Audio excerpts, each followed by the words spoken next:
if you shoot and it's not on YouTube, did it even happen? I'm not sure.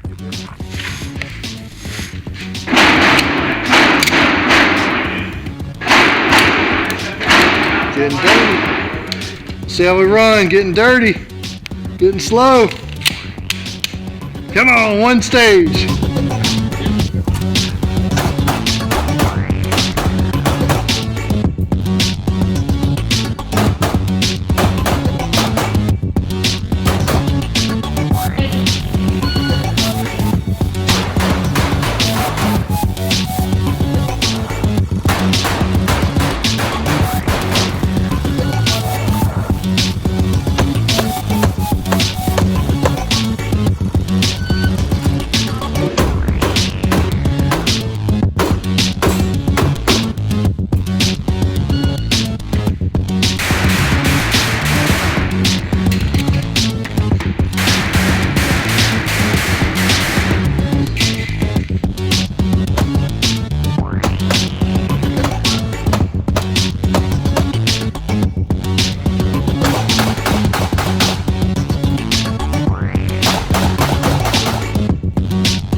What's up, YouTube? Gunner South here. I'm going to try and do a quick follow-up review, which is going to be about a 500 round review of the Tisas B45R or CB45, something like that. Check the title. SDS Imported Tisas, or the Carry. It's the Carry. It's like the duty but not. You know, it's the black one with the rail, and it's the Commander, so it's the 5 1/4 inch gun, right? Check the title of this YouTube video. All right, so if you saw the initial impressions video, you know that I went over the feature set of this gun, and this feature set on this budget 1911 is pretty extensive. It's got, let's just go real quick. It's got front serrations, rail, trigger guard undercut, the 3-hole trigger, which is nothing really, ambidextrous safeties, which is nice. It had 3-dot sights. I've blacked out the rears, and I've put a little, high-vis paint on the front. The grips aren't anything to write about, but they're not horrible. And I have put an aftermarket mag guide on here. Lowered and flared ejection port from the factory. Commander hammer, beaver tail, all good stuff, right? No front strap checkering, but with an undercut and lined rear mainspring housing. I also mentioned how very positive this grip safety is. That was essentially the first impressions of that video. So now I've shot it 500 times in basically, well, I have not necessarily fired it 500 times, but it has been fired about 500 times in competition, specifically USPSA competition, indoor matches, and 1 outdoor match. I've run the factory mag in it, as well as Wilson Combat magazines. We'll go into that a little bit later. So let's get to the quick version of this review, okay? If you're here, you don't really care about the channel, you don't really want to go into super detail about a 1911. Is this a good purchase of a 1911? Is this a good 1911 to purchase? If you're a budget-minded consumer for a 1911 and you just want to get into the game, this is a wonderful, wonderful, wonderful option for a budget 1911, okay? If you're looking at Rock Island or Taurus, I would go Tisas, right? This is a better option in my opinion, mainly because of the price point and the feature set that comes with it, okay? I haven't done just a tabletop review. I've actually shot this thing, and I can tell you it's nice. And it does what it's supposed to do. Now, I'll go into the little gotchas later, but if you want a quick and dirty, should I buy this if I have under $600?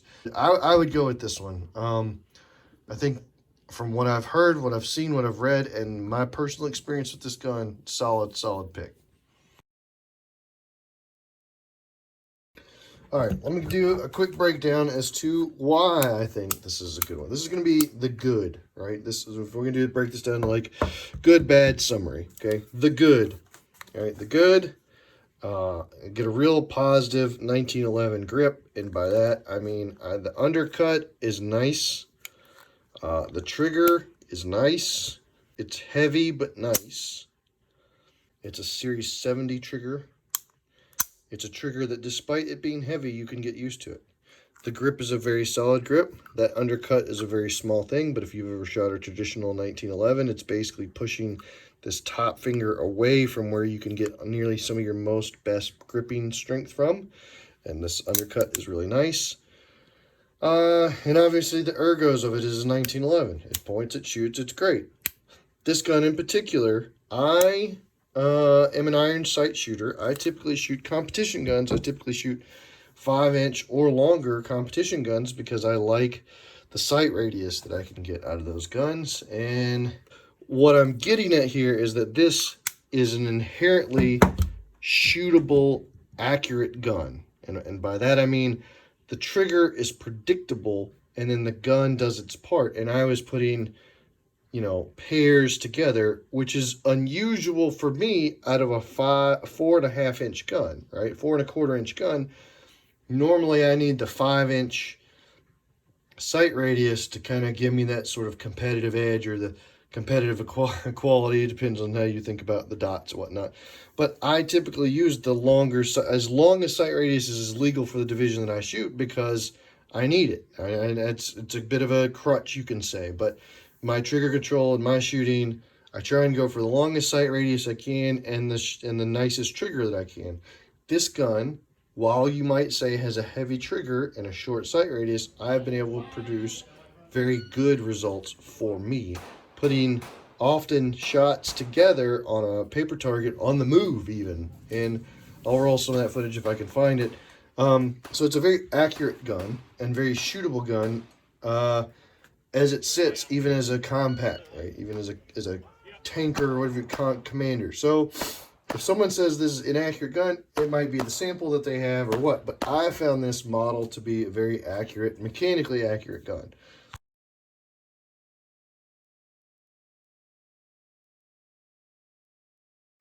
All right, let's move on to the bad, because I've done mostly talking, mostly good about this. This is not a perfect gun, okay? This is not a Dan Wesson, I'll say. This is not a perfect gun. So what did I have issues with this? Okay, for the most part, this gun ran really, really well. In the first 400 or 500 rounds, depending on how I count later, in the first under 500 rounds, I could probably say there are maybe about 3 total malfunctions directly attributable to the extractor tension or the feed ramp or the break-in or whatever you want to call that, directly attributable to the firearm itself, that was not ammo related. For example, I tried some jacketed hollow points in it. I'm not sure it was ready for that. That was a failure, right? And then there's been plenty of times where the magazine was not fully seated. And I'm sorry guys, I'm gonna try and edit out all these sniffles. I'm a bit under the weather, but there have been several instances of sort of like operator error, right? Whether it be locking it back early, attributable to my grip. I normally shoot a 2011 with a thumb, with like a gas pedal and a slide stop that's completely disabled, right? So there are some instances where I bumped the slide stop too early. There are instances where I didn't seat the magazine fully, which you would think would be silly because it does kind of stick out here, like, you know, but again, that's on me, that's the shooter. So there have only been, at least that I can remember, and I've been reviewing the footage of this, and I'll probably put an actual count out here, maybe 3 malfunctions directly attributable to the feed ramp and the extractor tension or the barrel or whatever you want to say about it. And I think that is well within the margin of failure for a new 1911, okay? modern guns don't have break-in periods, right? And I think a lot of 1911 guys use the break-in period on a gun to cover up issues that shouldn't exist, okay? But I do feel like this gun has shot better in the last 100 rounds than it did in the first 100 rounds. But malfunctions, I'm not going to say this gun has been 100%. It's been like 99%, okay? Other things, and we're getting sort of into nitpick territory here, just FYI. Like, a lot of these negatives are just going to be nitpicks, okay? Nitpick. The finish is not holding up where the grip safety, or the thumb safety, rubs. And so I don't know what that's going to look like after another 3,000 rounds, 4,000, whatever. The other place it's showing wear is actually on the ambi safety right there. You can see the finish is gone. The last time I broke this down, which was after the first 150 rounds, everything else on the inside looked like it was wearied properly. I just noticed this little section here. I was like, wonder what that's going to look like in another 7,000 operations of that. Other things, the ejector. If you know anything about Commander length guns and ejectors, they are longer than government ejectors. In the operation of this gun in USPSA, where there's an unload and show clear and a loaded round is going to come out of your gun, there will several times where that gun, even with the loaded and flared and ejection port, would collide with the slide on unload and show clear, and it would result in it just sort of getting hung up here, right? And except it would have a live bullet in it, and you would just have to kind of like, come on, come free, right? Not a big deal, right? Obviously, not something that you're going to run into a lot outside of, say, competition, except maybe when you clear your weapon for dry fire or whatever. So the ejector is a little long. Despite the lowered and flared ejection port, it's still, hitting the slide hood on unload and show clear. I didn't seem to have as much trouble with it as, again, in that last 200 rounds than the first 200, and maybe that's just because I'm, racking it with authority or what, but I didn't have that much trouble with it. It did occasionally happen. Be aware. I'm going to remind everybody again that we're in nitpick territory here again. Nitpick territory. This is a like $450 gun, okay? But because of that, one of the negatives, it comes with one magazine, all right? So, yeah, you're buying a $450 gun, but you're really buying a $500 gun, because if you actually want to shoot it a lot, you're probably going to have to buy $50 of magazines. Now, whether that means you buy a 1.5 Wilson Combat magazine, or you roll the dice and, try out some cheap Korean mags, or, whatever your use case is will probably determine the magazines that you purchase. But you're going to want to purchase more rounds, so that's a nitpick. The other nitpick, and this is a minor nitpick no matter what you say, Andre, is that the rail out of the box is not long enough to accommodate two of the most common weapon lights in existence, which is the, X300UA, where it's not long enough to fit in this slot, nor is it long enough for the Streamlight TLR1. I tried it. I got one. It's also short in the same way. So I have rigged this one up in the second gap here, which I created on that rail. I'm not gonna, people have been asking how I've done that. I don't. It's probably not something I want to share because I'm not sure it's reproducible. If you want to fit a weapon light to it and you have one of the two most popular weapon lights, you might need to do a little rigging up to get it to work. Another thing, and this is, again, a fairly typical 1911 thing, which I wanted to test and wanted to challenge, as it were, is that the gun liked to be wet. It liked to be run wet. You can see the oil kind of leaking out of it now. Surprise, Surprise. Would I expect that to be needed continually going forward beyond like a 500 round point? Maybe. I don't know.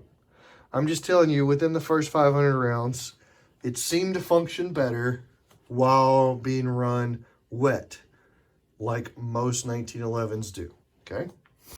Side note, and this is just, because I know you guys are going to blast me on that. You're going to be like, well, my gun doesn't need to be run wet. All right, I had a guy there, one of the USPSA matches, he shot, and after I shot a stage, he was like, you need some oil? And I was like, well, I mean, yeah, I probably do. That's a good idea. And he's like, yeah, my Kimber loves oil. Needs to be run wet all the time. So it's not a $450 gun problem, guys. Just before you attack it, I mean, I get it, but at the same time, don't think that this is a gun only, Tisas only problem, right? 1911s, metal guns, they like being wet. Another criticism, probably directly related to the previous one that we were talking about where it likes being run wet. I've got several instances where this magazine, and it was generally this magazine, which is the factory magazine, which I would use as like the start mag. But it was also some Wilson comments, just being 100% fair, where I would put it in and rack it, and it would not want to feed that first round. But it would be worse when you would try and close it on a loaded mag off of the slide stop versus when you just put the mag in and jacked it, right? But I did notice that getting better. One, when it was wet. Two, after the more of a break-in period. So maybe that's something that, I mean, it seems directly attributable to both either the magazine not putting the round in the right orientation, which would be this mag, or the feed ramp not having a little bit of oil on it to, you know, and you know, whatever. I'm going to bring it up. I'm going to show it, right? All right. The last nitpick I have about this gun. This is the only one that I find truly an interesting choice made by Tisas, and another one that I think they could correct beyond the rail length here, and that is, why does the right side safety have a gap here? What the heck, dude? That makes no sense. On the left side, you have to dodge the plunger tube, right? Yeah, that makes sense. You got to dodge the plunger tube. And it's like someone took this part in CAD and just flipped it. And when they did that, they left the gap. But this gap is completely unnecessary on this side of the gun. You're not dodging any, there's nothing to dodge, right? Your grip is well out of the way. I guess maybe they were worried about that. I don't know.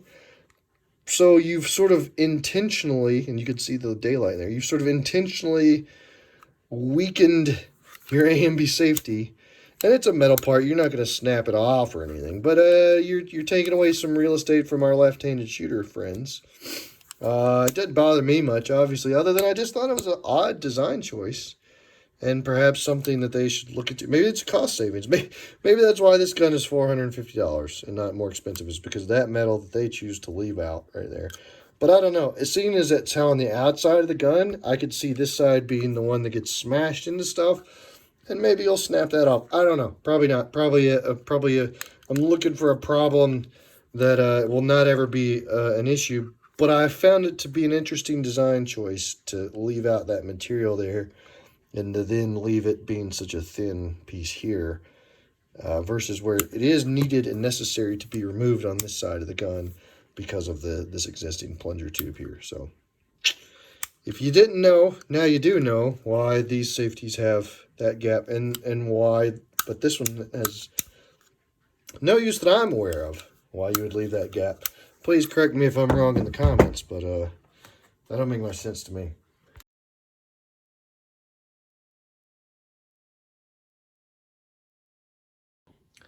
All right, so let's talk about summary. All right, because I've been nitpicking this thing now for, I don't know, 5-6 minutes. How does it shoot? Shoots great. Do I like it? Yes, I love it. I think it's a great value. It's definitely not getting sold, which usually that's sort of an indicator on my sort of table, is like, how long do I hold on to it, right? Would I sell this to review a different gun? maybe, but I really like this. And I tell you why I like it is because when I look at guns at a budget price point, I think about how much would it cost me to replace this gun with a gun of equal or better value. And I'm not sure at this price point for this model gun that for $450 I could get a better gun. I think there are other $450 guns, but none of them that I want with, like, this is a really nice 1911. There are probably $850 guns that are better, but I didn't pay $850 for this.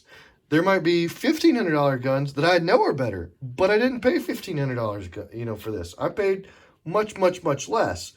And this is a really solid sample and a solid shooter of a 1911 in 45 AARP, baby, 2 world wars. And so if I ever got rid of this, I would need to find something of considerable value to replace it. Considerable either, and I'm talking about feature value, right? And 1911s in this package with this value are hard to come by.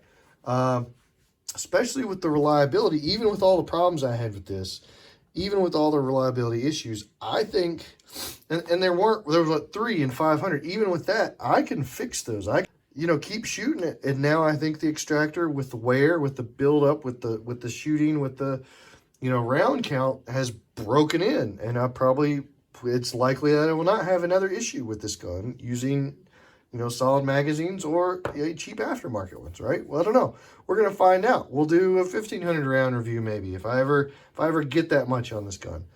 But I think at the end of the day, the best endorsement of this gun is that the buddy that I bought this gun off of bought another one.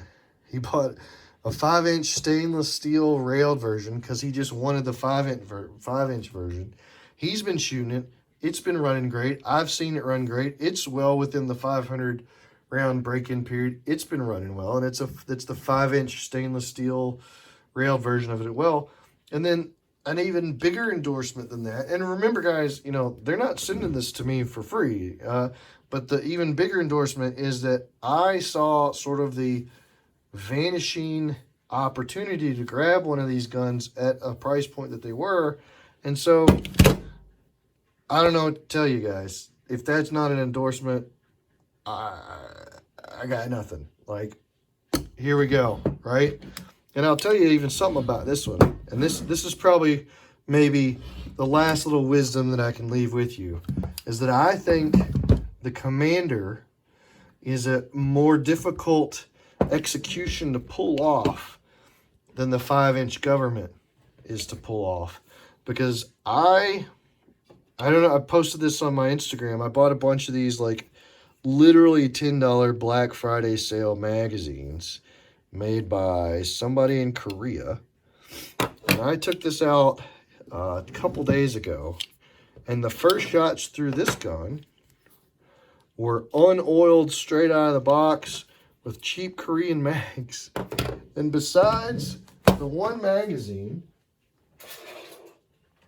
that literally blew up on us, I mean, it blew up inside the gun. Besides this magazine, which is obviously a magazine failure, this gun shot 80 rounds. Like, I loaded these up. I had 5 of them. I loaded them up twice and shot all those rounds through this gun. Not a single issue. So if you're in the market for a 1911, I think you have a really solid option in the Tisas. But I don't know, guys. I think if you want a Tisas 45 review, that's it. I got nothing else to say.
flashlight.